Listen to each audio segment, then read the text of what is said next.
ಶೌನ್ಯ ಬಾಬಾ ಅದನ್ನೆಲ್ಲ ಬಿಟ್ಟಾಕಿ ಒಂದೇ ಒಂದು ಸಾರಿ ನನ್ನ ಕಾಮದ ಮಹಾರಾಜಕ್ಕೆ ಬನ್ನಿ ಬನ್ನಿ ಬಾಬಾ.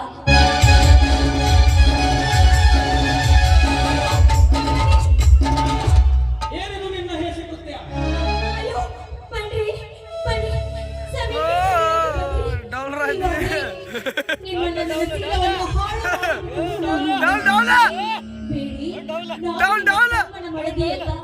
ಎಷ್ಟೊಂದು ಕೇಳಿದ್ರು ಕೂಡ ನನ್ನ ಮಾತೇ ಕೇಳಿಲ್ಲ.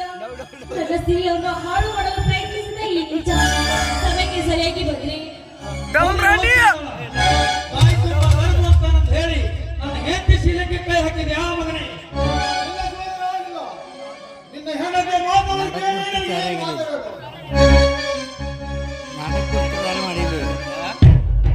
ನೋಡಿ, ನೀವು ಕಣ್ಣಾರೆ ಕಂಡ್ರೆ ಕೂಡ ಅದನ್ನೇ ಪರೀಕ್ಷೆ ಮಾಡಿ ನೋಡಿ ಅಂತ ಹೇಳ್ತಾನೆ ಇವಳು. ಹೇಗೆ ಇದು ನಡೆದ್ರು ಕೂಡ ಎಷ್ಟು ನಾಟಕ ಮಾಡ್ತಾ ಇದ್ದಾನೆ ಮಲ್ಲ. ಇಲ್ಲ ಇಷ್ಟೇ ಆದ್ಮೇಲೆ ನಾನ್ ಬದುಕ್ಬೇಕೆ? ಇಲ್ಲ ನಾನ್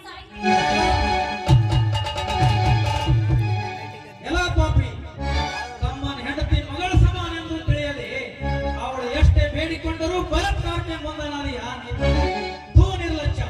ನಿನಗೆ ನನ್ನ ಅಣ್ಣನೆಂದು ಹೇಳಿಕೊಳ್ಳಕ್ಕೆ ನನಗೆ ನಾಚಿಕೆ ಆಗುತ್ತದೆ.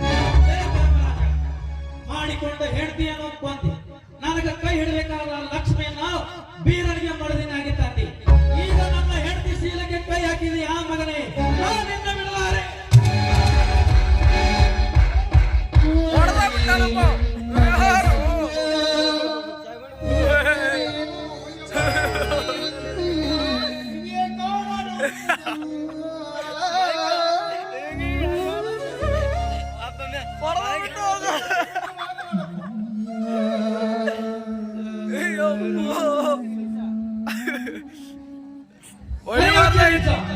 ನಿನ್ನ ಪವಿತ್ರ ಕೈಗಳಿಂದ ನನ್ನ ಪವಿತ್ರ ಪಾದ ಬರ್ತದೆ. ಯಾಕೆಂದರೆ ಉಣ್ಣು ಅನ್ನ ಮತ್ತು ಕಕ್ಕಸು ಒಂದೇ ಬಗೆಯಲ್ಲಿ ಸ್ವೀಕರಿಸುವ ನೀತ.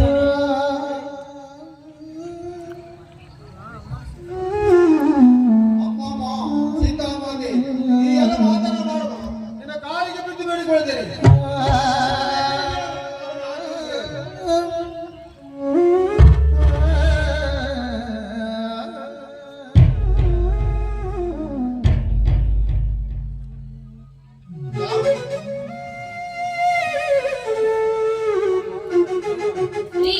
ಏನ್ರಿ ಮುಖ ನೋಡ್ತಾ ಇದ್ದೀರಾ? ಇಷ್ಟು ನೀಚ ಕೆಲಸ ಮಾಡಿದ್ರು ಏನೆಲ್ಲ ಇಲ್ಲೇ ಬಿಟ್ಟಿದ್ದೀರಲ್ಲ. ಮೊದಲು ಒದ್ದು ಹೊರಗೆ ಹಾಕಿ.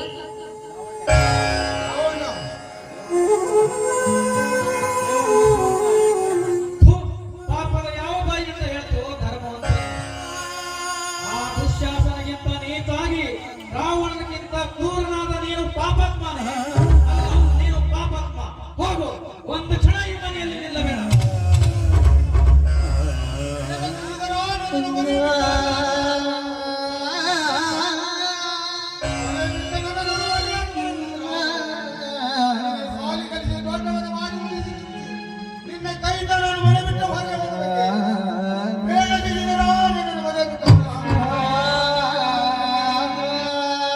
ಹಳೆ ಕಥೆ ನನಗೆ ಬೇಕಾಗಿಲ್ಲ. ನನ್ನ ಪಾಲ ನನಗೆ ಬಿಟ್ಟು ನಿನ್ನ ಪಾಲ ಇಲ್ಲೇ ಮನೆಯಿಂದ ಆಚೆ ಹೋಗು. ನಿನಗೆ last warning, you get out.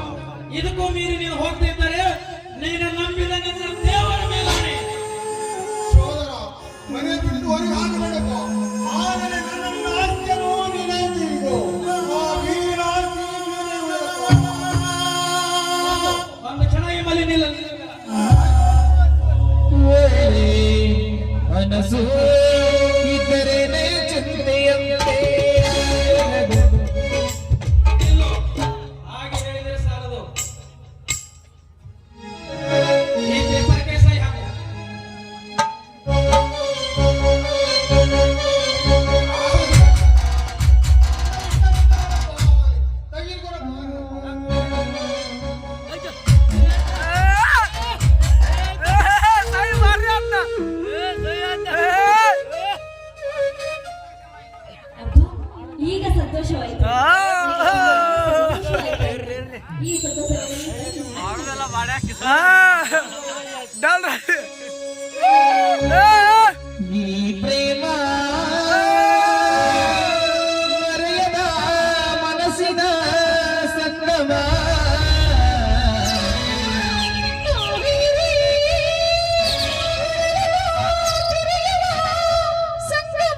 ಹಸಿರು ಗಿರಿಗಳೆಲ್ಲವೋ ವನದ ಗೀತೆ ಕೇಳಲಿ